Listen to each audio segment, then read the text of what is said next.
Oh, hi. You must be my new project. Fantastic. Here, sit over here, out of the way. Try not to do anything stupid, especially something that will get you killed. I apologize, I'm a little short today. This isn't what I planned on doing with my week. I had an armory that I was hoping to get some intel on. Been planning it for a month, actually. But here you are, and someone needs to look after you, and I guess I drew the short straw. Lucky me. What's your name? Nice to meet you, mostly. I'm Verse Dyson. I've been assigned to protect you while you're embedded with us. So if you want to stay alive and out of harm's way, be sure to do what I tell you. You got it? Good. Stay close to me at all times. We won't be going out into the field until later, so just get comfortable. Well, as comfortable as you can. I imagine you're not used to conditions like this. If you say so. You want a drink? There's clean water, even some meal packs, I think, somewhere around here. Suit yourself. So what news agency are you with? Ah, voice of the regime. How nice. I know a propaganda machine when I see one, and you guys are really good at what you do.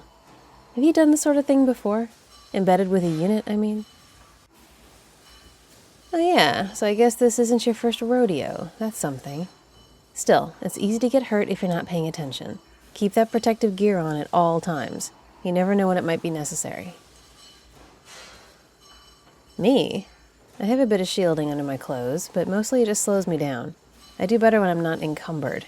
Not that it's any of your business. Don't worry, I can make sure you stay alive. You'll go home in one piece, and then you can write whatever story you're here to write.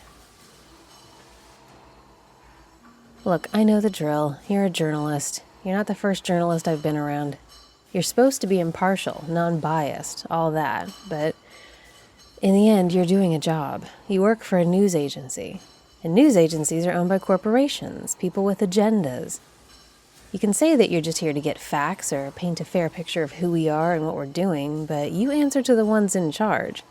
You have to produce what they authorize, what they approve of. That's your job. So you might be a perfectly nice person, and you might think you're impartial on some level, but I know why you're really here. I know what your agenda is. And while I will definitely keep you alive, I won't be making your job any easier. I mean, I'll talk to you, obviously, and I can tell you some things about this place and these people, but nothing remotely classified or important. Nothing that will get any of my friends or teammates killed. Because in the end, this is a war that we're fighting. Really? You think that's all it is? A few resistance cells, nothing to worry about? A charming little uprising like toddlers complaining about nap time? You know what? Keep thinking that. Report it even. It'll make my job easier down the line. You do what you do. Observe, ask questions, write things. I'll do what I do. Fight for our freedom from a fascist regime, and also keep you alive. To the best of my ability, anyway. Whatever. You're very tall, you know that? I mean, obviously you know that. You must bump your head on doorways a lot. You know you don't get a lot of the high ceilings you're used to out here. Yeah, well, it's going to be hard to keep you out of the line of fire if we go anywhere with actual conflict. You stick out like a sore thumb. A tall beacon that basically screams, "Shoot me!" And the enemy doesn't tend to check press credentials before they open fire. Hey, I call 'em like I see 'em. You can crouch, right? Stay low, stay out of sight. Good, that's something. I don't expect you to be in harm's way too much, but you never know, things happen. And the last thing I need is you dying on my watch. Believe it or not, I care that you get out of here alive. Look, I don't like the regime. I don't like this whole going through the motions with an embedded journalist thing. But even though I know you're not on our side and you have an agenda, it's still better than nothing. You being here, it's our best shot at showing you what actually matters to the resistance. The sort of lives we lead, the work we're trying to do, the positive changes we're trying to make, little by little.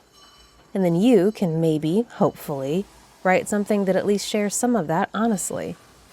With the regime controlling the airwaves, it's not exactly easy to get our own newsletters out there. If we don't make space for you, then the only things being said in the mainstream media are the propaganda pieces coming directly out of the leadership's mouths. So this is better than nothing. It's a bit like sticking our finger in a burst dam, but it's something. You have the ability to write things that might just garner a little sympathy from the masses. Give even a small peek of what we're doing here. I have no idea if you'll do that, but I hope you do. I hope this whole thing isn't just an exercise in futility.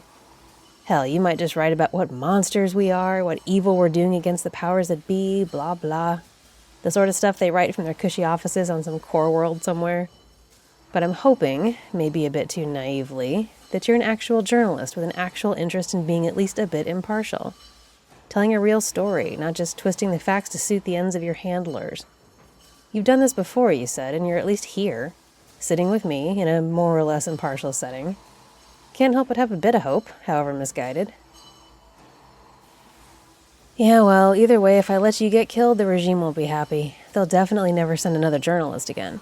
And they might decide to punish us for being so careless, so don't get killed. You got me? Thank you. Keep your head down and your stupidity to a minimum, and we might just get through this together. Well, you've got some conversations set up with a few of our leaders. Secret locations, you know the drill. You won't know where we are, of course. But you can ask your questions and get some general info from them. Then I'll be taking you to an outer world that we helped rebuild a bit.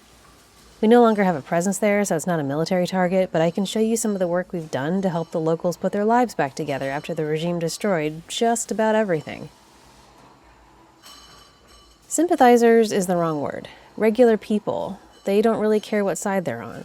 They just want to be left alone to live their lives. And when catastrophe hits and some massive battle tears up their livelihood, they'll take help from almost anywhere if it means they can get back to normal. They don't care about any of this. They care that they can survive. So we've helped them do that. The regime certainly wasn't going to lend a hand. They did ask. Nothing came of it. It wasn't worth the time of the powers that be. But it mattered to us. Every individual matters to us. No one is expendable. No, not even you. I told you, you have value. To us and the entire galaxy. As long as you tell the truth and don't just act as a mouthpiece for the regime. If you do that, your value goes down significantly. Not my call at the end of the day. You look like you want to say something. What's on your mind? Of course, there's a need for change. What do you think we're doing out here? What do you mean inside the system? Oh, I see. You're talking about playing the game. Like, maybe you feel the way we do about the things the regime does, but instead of breaking free and causing actual disruption and conflict, you think that it's, what, useful to pretend? Stay in the system, try to change things from the inside? Is that your argument? You know what? I do take your point, and there is something to be said for those who work within the rules to help change happen. We couldn't do what we do without them, honestly. People like that are the ones sending us intel, helping keep doors unlocked, things like that. Allies who are still in the good graces of the regime are important. But the only change that happens is through us. You can't make real change playing by the rules. Is that what you think you're doing? You telling me you sympathize with us? Don't worry, I won't tell anyone, especially not your bosses. Because I'm not even sure I fully believe you. But aside from that, it doesn't really matter. You could write the most favorable story ever to come out about the work we're doing here, the good fight, all of it. And it may never see the light of day. Your bosses would smother it, and you'd probably be disappeared to an outer world to write daily reports for the moisture farms.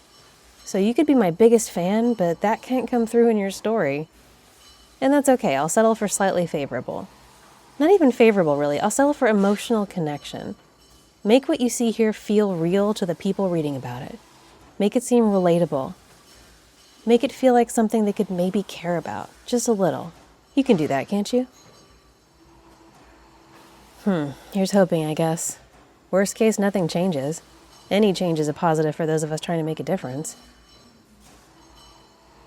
You say that, but again, working from the inside rarely makes a dent. Throughout all of history, the only time that fascist regimes give up their power is when they don't have a choice about it. They don't gently abdicate their might, they cling to it. They control everything they can. They have to be met with might, with aggression, in order to dethrone them. Think about it. Playing the game, staying inside the system, it's safe. It feels like doing something, but it's not really doing much. It's the thoughts and prayers of resistance. It's complacency. And when you're complacent, you're more or less siding with the regime. You're siding with the side that doesn't want change, because you're benefiting from that lack of change. You're comfortable. Those who help us from the inside, they're risking their lives to do that. If they were caught, they'd be killed. And most of the time, they wish they were doing more. But people who just exist inside the comfortable bubble and write angry letters to their senators and sign petitions, those people are just performing resistance. The powers that be know that they can ignore that.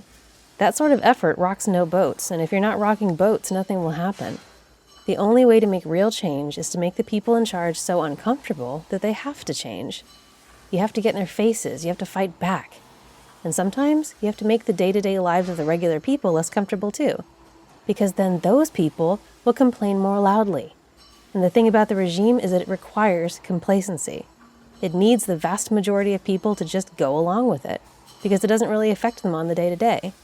So we affect them on their day-to-day. We disrupt supply lines, we board cruisers, we do what needs doing to get their attention. And when actual fighting happens, we step up. We put our lives on the line because what we're fighting for matters. It matters so much more than a letter to a senator. It matters more than a fluff piece in the newswire about how the resistance is like a bunch of children throwing a tantrum. It matters because lives are affected. Not the lives of regular people who are comfortable inside the system, but the lives of the marginalized. The weak, the struggling, the ones who need the most help. The ones whose very existence threatens the regime because they're not what is wanted by those in power. And the ones who simply don't want to be controlled. If the masses knew the power they have... Anyway, change doesn't happen by playing the game, because it's their game and their rules. Change happens when you start a new game, one they don't want to play, and you make them play it anyway. Make sense? Good. That said, I get where you're coming from. If you truly do have a soft spot for the resistance, I can see why being a journalist would be an outlet for that. You can try to change hearts and minds, even just a little bit at a time. But you can also end up being an unwitting spy for the regime, so don't expect a lot of cooperation. At least not on anything important. Good, I'm glad we understand each other. And for what it's worth, I do respect that you've chosen this assignment. I gave you a hard time, but it's dangerous to embed like this. You might get your tall head blown off. So I understand the risk you're taking, and I appreciate it. All right, now, well, how about some food? You need to keep your strength up. I think there's some stew over in the communal space. It's not half bad, actually. Come on, I'll walk you over there. Don't stray too far from me. Like I said, you and me are going to get close. But don't worry, I'll warn you of any low doorways, just in case.